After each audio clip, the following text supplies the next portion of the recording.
కరీంనగర్లోని సమస్యలపై రాజకీయ పార్టీలు ముందుకొస్తున్నాయి. రెండేళ్లుగా రైల్ ఓవర్ బ్రిడ్జిపై తప్పు మీదంటే మీదేనని పరస్పర విమర్శలు చేస్తున్నాయి. త్వరలో కరీంనగర్ మున్సిపల్ ఎన్నికలు రానుండటంతో మళ్లీ ఆర్ఓబీ సమస్యను తెరమేకి తెచ్చారు. రైతులు వచ్చినప్పుడల్లా ప్రజలు మాత్రం ఇబ్బందులు పడుతున్నారు.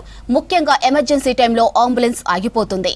ఈ సమస్యను పరిష్కరించాలని ఏళ్లుగా ప్రభుత్వాలను కోరుతున్నారు జనం.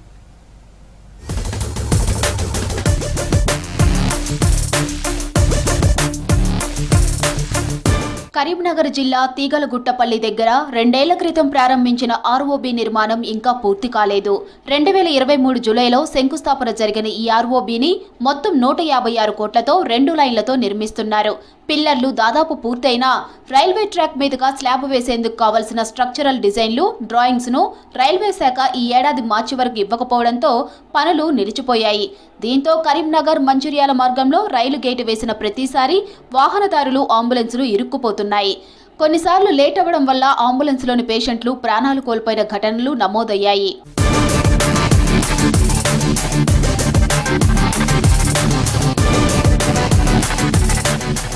సుడా చైర్మన్ నరేందర్ రెడ్డి ఇటీవల ఆర్ఓబీ స్థలాన్ని పరిశీలించి బీజేపీ వల్లే ఈ ఆలస్యమవుతుందని ఆరోపించారు. మరోవైపు బీజేపీ నేత మాజీ మేయర్ సునీల్ రావు కలెక్టర్కు వినతి పత్రం అందించారు. బ్రిడ్జి నిర్మాణానికి కేంద్రం నిధులు ఇస్తున్నా రాష్ట్రం నిర్లక్ష్యంగా వ్యవహరిస్తోందని ఆరోపించారు. కాంగ్రెస్ ప్రభుత్వం మీద, కాంగ్రెస్ పార్టీ మీద బురద చల్లే ప్రయత్నం చేసేదాన్ని మేము తీవ్రంగా ఖండిస్తూ ఉన్నాం. ఈ బురద రాజకీయాలు మానుకోమని చెప్పి కోరుతా ఉన్నాం. మీరు చేసినటువంటి అలసత్వం, నిర్లక్ష్య వైఖరి వల్ల ఈరోజు ఇవన్నీ ఇబ్బందులు జరుగుతూ ఉన్నాయి. దాన్ని కప్పుపుచ్చుకునే ప్రయత్నం చేస్తూ ఈరోజు కాంగ్రెస్ పార్టీని బదనం చేయాలని చూస్తే కాంగ్రెస్ పార్టీ నాయకులం, కార్యకర్తలను ఊకోము. వాస్తవాలను ప్రజలకు తెలియజేస్తాను. ఇది మేము సృష్టించింది కాదు. ఇది క్లియర్గా 3 నెలల క్రితం వరకు కూడా డ్రాయింగులు పూర్తి కాలే. మరి ఏ విధంగా పనులు జరుగుతాయి, దాన్ని ఎక్కడ బయటకు వస్తుందో అని చెప్పి ఇలా ల్యాండ్ ఎక్విజిషన్ పేరు మీద మరి మమ్మల్ని బదనం చేయాలని చూస్తూ ఉన్నాం.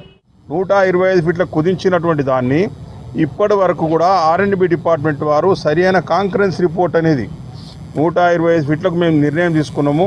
దీనికి సంబంధించిన ప్రభుత్వ ఆర్డర్ ఇది అని చెప్పేసి కాంకరెన్స్ రిపోర్ట్ ఇప్పటి వరకు కూడా మరి రెవెన్యూ డిపార్ట్మెంట్ వారు కానీ, జిల్లా యంత్రాంగాన్ని కానీ రాకపోవడంతో మరి రెవెన్యూ డిపార్ట్మెంట్ వారు సర్వే చేయడం లేదు. మరి రెవెన్యూ డిపార్ట్మెంట్లో సర్వే చేయకపోతే, మార్కింగ్ ఇవ్వకపోతే, నష్టపరిహారం ఇవ్వకపోతే ఏ విధంగా పనులు ముందుకు సాగుతాయని చెప్పి మేము ప్రశ్నిస్తూ ఉన్నాం. కాంగ్రెస్, బీఆర్ఎస్, బీజేపీ నాయకులు ఒక్కొక్కరుగా సైటుకు వెళ్లి ప్రత్యర్థులపై ఆరోపణలు గుప్పిస్తున్నారు.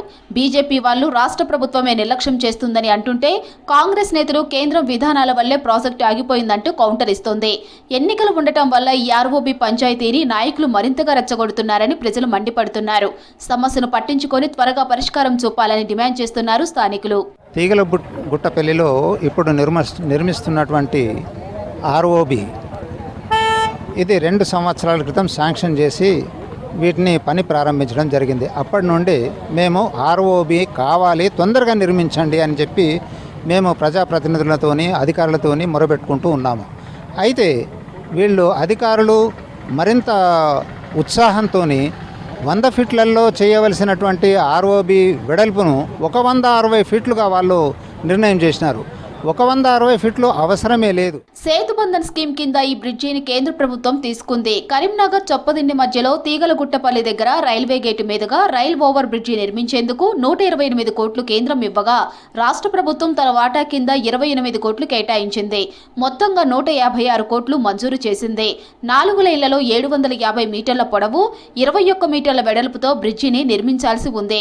ఇప్పటి వరకు 4 లైన్లలో 2 లైన్లకు సంబంధించి ఇరువైపులా భారీ పిల్లర్లు దాదాపు పూర్తి కావచ్చాయి. ఈ పిల్లర్లను అనుసంధానిస్తూ స్లాబ్ వేయాల్సి ఉంది.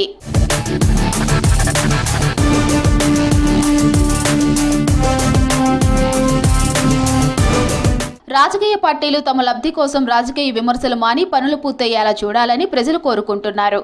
లేదంటే మళ్లీ గేటు మూసినప్పుడల్లా ఇబ్బందులు ఎదుర్కొంటున్నామన్నారు.